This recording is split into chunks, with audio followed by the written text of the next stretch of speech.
Baik, pemirsa Umat TV, terima kasih masih bersama kami. Aduh, sempat kaget saya ya. Nah, pas buka langsung ada penelpon. Kita ke penelpon dulu, Ustadz ya, nggak apa-apa. Halo, Assalamualaikum. Waalaikumsalam warahmatullahi wabarakatuh. Iya, dengan Bapak siapa, dari mana Pak? Dengan Pak Narso di Temanggung. Pak Narso, silakan pertanyaannya Pak. Assalamualaikum Ustaz. Waalaikumsalam warahmatullahi wabarakatuh, Pak Narso. Agar seorang murid SD atau SMP itu agar selama jam 7 sampai jam 2 itu berpahala, itu dalam belajar matematika dan sebagainya, itu niatnya apa, niat berbakti kepada orang tua atau apa, agar itu waktu-waktunya berpahala. Terima kasih Ustaz. Assalamualaikum. Waalaikumsalam. Jadi mungkin pertanyaan dari Bapak adalah bagaimana supaya mendidik anak yang masih di usia SD menghabiskan waktunya selama di sekolah itu beribadah. Kurang lebih. Karena emang nggak susah Ustaz kalau masih SD, kurang lebih seperti itu ya. Bismillah, alhamdulillah, salatu wassalamu ala rasulillah, ma ba'du.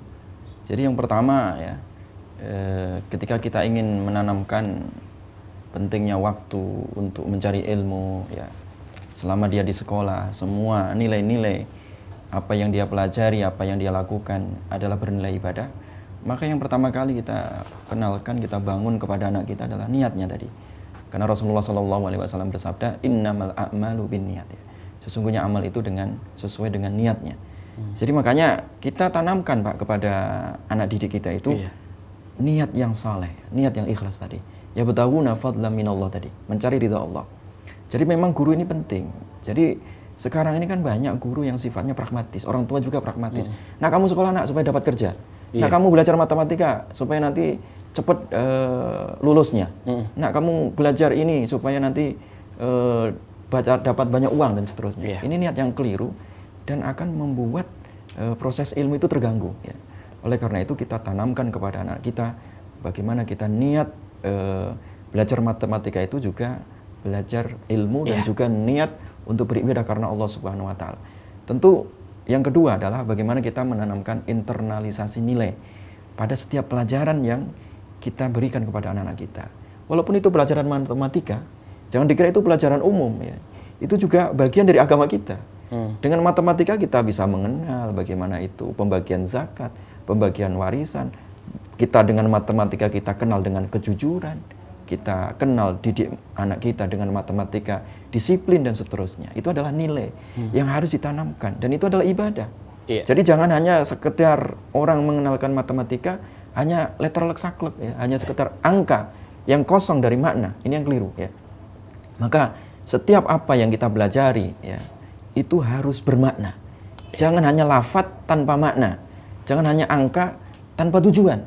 Maka seorang guru itu mendidik matematika, mengenalkan matematika kepada muridnya, dia juga mengenalkan kejujuran, mengenalkan keadilan, mengenalkan ketakwaan kepada Allah Subhanahu wa taala. Baik, semoga bisa menjawab ya Bapak. Kita ke line telepon selanjutnya. Halo, Assalamualaikum. Waalaikumsalam. Ya, dengan Ibu siapa, dari mana Bu? Dengan Ibu Santi di Sambas. Ibu Santi di Pekanbaru? Di Sambas. Di Sambas. Oke, silakan Ibu pertanyaannya. Assalamualaikum Ustaz. Waalaikumsalam warahmatullahi wabarakatuh. Ini Ustaz, saya ingin bertanya. Saya kan kalau habis sholat itu sebelum salam, saya sering merutinkan membaca Allahumma apa itu? Apa Ibu? Allahumma hasibni hisaban yasiro. Allahumma hasibni. Ucapan sebelum salam itu Ustaz. Terus selesai wudhu itu saya sering baca Subhanakallahumma wa bihamdika, Subhanakallahumma wa bihamdika, asyhadu an la ilaha illa anta, astaghfiruka wa atubu ilaik. Apakah boleh itu Ustaz? Iya. Terima kasih Ustaz. Assalamualaikum. Waalaikumsalam warahmatullahi wabarakatuh. Terima kasih Ibu. Silakan Ustaz. Baik, bismillah, alhamdulillah, salatu wassalamu ala rasulillah, ma ba'du. Jadi ini masalah fikih ya, masalah ibadah ya. Tapi tetap masih ada kaitannya dengan tema karena tadi kita juga membahas tentang rukuk dan sujud ya kan? Iya. Baik Ibu, jadi kalau kita pas mau salam gitu ya, pas duduk tahiyat akhir ya, itu kita diperintahkan untuk membaca doa tahiyat akhir ya, yang sudah ma'ruf yang sudah bisa kita baca semua. Kemudian juga dibolehkan ya kita membaca doa yang lain setelah tahiyat. Jadi ada tempat yang dibolehkan untuk membaca doa ya. Selain bacaan sholat itu adalah ketika sujud memperbanyak doa. Kemudian setelah tahiyat akhir itu sebenarnya masih banyak doa-doa yang diajarkan oleh Rasulullah SAW. Makanya yang baik itu adalah doa yang diajarkan Nabi ya. Contohnya misalkan ada beberapa doa yang diajarkan oleh Nabi di dalam sujud, misalkan ada doa ya muqallibal qulub tsabbit qalbi ala dinik, ya Allah yang membolak-balikkan hati, tetapkan hatiku di dalam keimanan.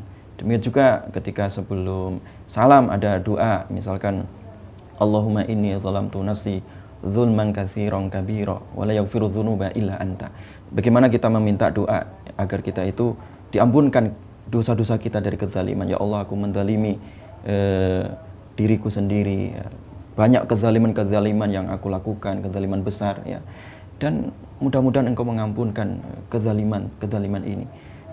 Demikian juga doa ketika kita supaya diselamatkan dari siksa kubur dan juga fitnah dajjal dan juga fitnah kehidupan di dunia ini. Jadi sebenarnya banyak doa yang bisa kita baca di situ, tetapi hendaklah doa yang kalau kita tanyakan kepada ustadz di situ supaya untuk mengajari doa-doa yang diajarkan oleh Nabi SAW. Ala kulli hal yang penting hidup kita itu adalah beribadah, dan juga di sini kita hendaklah memperbanyak doa kepada Allah Subhanahu wa taala, karena tadi salah satu upaya untuk membentuk masyarakat Islami itu adalah budaya ruku' dan sujud, budaya hubungan vertikal, hubungan kita dengan Allah Subhanahu wa taala, hubungan yang sangat khusyuk, hubungannya sangat intens, sehingga kita itu ada kekuatan rohani, kekuatan mental, sehingga kita kuat, kita punya vitamin, punya gizi di dalam jiwa kita, sehingga badan kita menjadi sehat, jiwa kita sehat, aktivitas kita pun akan menjadi sehat. Iya, baik, semoga bisa menjawab Ibu. Kita udah di segmen terakhir, jadi mohon maaf di line telepon belum bisa kita jawab, dan juga di beberapa SMS yang masuk belum bisa kita jawab pada kesempatan kali ini. Insya Allah kita bisa berjumpa lagi di minggu depan. Kita masuk ke kesimpulan, Ustadz. Kesimpulannya seperti apa? Bismillah, alhamdulillah, salatu wassalamu ala rasulillah, amma ba'du. Pemirsa yang dirahmati oleh Allah Subhanahu wa taala. Jadi dalam rangka untuk membangun masyarakat yang islami, ada beberapa hal yang harus kita perhatikan. Yang pertama adalah bagaimana kita membentuk pemimpinnya. Ketika kita ingin membentuk satu masyarakat yang sosial berkeadilan, ya, keadilan sosial, ataupun membentuk masyarakat yang utuh, masyarakat yang makmur, hendaklah kita pun memilih pemimpin. Kita hendaklah melahirkan pemimpin yang adil, pemimpin yang memberikan contoh. Tadi Allah memberikan contoh Muhammadur Rasulullah. Kemudian yang kedua, hendaklah kita ketika ingin membangun masyarakat yang islami, hendaklah yang kedua itu adalah kita membangun paradigma berpikir mereka, mengenalkan Islam, paradigma kebenaran, yang benar adalah benar, yang batil adalah batil, sehingga ada ketegasan sikap melihat yang benar dan juga ketegasan sikap melihat mana yang batil, sehingga masyarakat itu tidak bercampur di dalam kesyubhatan. Kemudian yang berikutnya adalah ruhama'u bainahum. Bagaimana kita membangun pula budaya loyalitas, menanamkan loyalitas, ya, ukhuwah di tengah-tengah masyarakat, budaya empati, saling memberi, saling mendahulukan orang lain, dan kita menafikan ataupun memberantas semua ego yang ada di dalam kehidupan masyarakat. Kemudian yang berikutnya adalah tarahum ruka'an sujada, adalah kita membangun budaya ruku' dan sujud, membangun mental spiritual kita, membangun budaya vertikal kita, hubungan kita dengan Allah dipertajam, hubungan kita dengan Allah diperdekat, sehingga terjadi kesalehan masing-masing individu. Kemudian yang berikutnya adalah yabtaguna fadla minallahi wa ridwana. Hendaklah kita di dalam beramal, di dalam melakukan kehidupan ini adalah senantiasa berorientasi karena Allah Subhanahu wa taala. Ikhlas karena Allah. Dengan memperbanyak amal, ikhlas karena Allah, inilah kita akan berbuat sesuatu kehidupan di dunia ini. Kita akan senantiasa gemar untuk beramal soleh.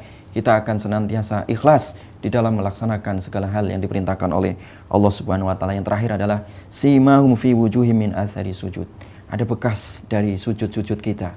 Semakin kita memperbanyak sujud, semakin kita memperbanyak sedekah. Semakin kita memperbanyak sujud, semakin kita saleh terhadap tetangga kita, saleh terhadap masyarakat kita. Semakin kita memperbanyak sujud, semakin lapang dada kita untuk memaafkan orang lain. Semakin kita memperbanyak sujud, semakin indah kehidupan kita di hadapan Allah Subhanahu wa ta'ala. Masya Allah, luar biasa sekali. Jadi ketika kita sujud, ada bekas sujud. Tadi sebenarnya Ustadz, di pertanyaan SMS itu ada yang nanya, saya nggak mau sujud terlalu lama, takutnya membekas, ada warna hitam di jidat, takutnya itu membanding saya. Sebenarnya bukan itu bekas yang dimaksud oleh Ustadz, tapi bagaimana ketika kita selesai sholat, perilaku dan akhlak kita itu juga berubah seperti itu ya. Nah, akhirnya kita udah di penghujung pada kesempatan kali ini, dan kalau misalnya saya bisa simpulkan satu kalimat pada kesempatan kali ini adalah ketika kita berhubungan dengan Allah, tangan kita di bawah, tapi ketika kita berhubungan dengan manusia maka tangan kita di atas. Insya Allah kalau kita bisa praktekkan ini, kita akan menjadi orang yang lebih rendah diri lagi, lebih beradab lagi insya Allah. Semoga ada manfaatnya dan berkah pada kesempatan kali ini materi yang disampaikan oleh Ustadz Alim, dan juga jangan cuma sampai di sini tapi bisa kita praktekkan dalam kehidupan sehari-hari. Dan akhir kata saya Edar Mardesa dan juga Ustadz Ahmad Alim serta seluruh kerabat kerja Umat TV yang bertugas pada kesempatan kali ini mengucapkan terima kasih banyak dan mohon maaf kalau ada salah-salah kata. Wabillahi taufiq wa hidayah. Wassalamualaikum warahmatullahi wabarakatuh. Waalaikumsalam warahmatullahi wabarakatuh.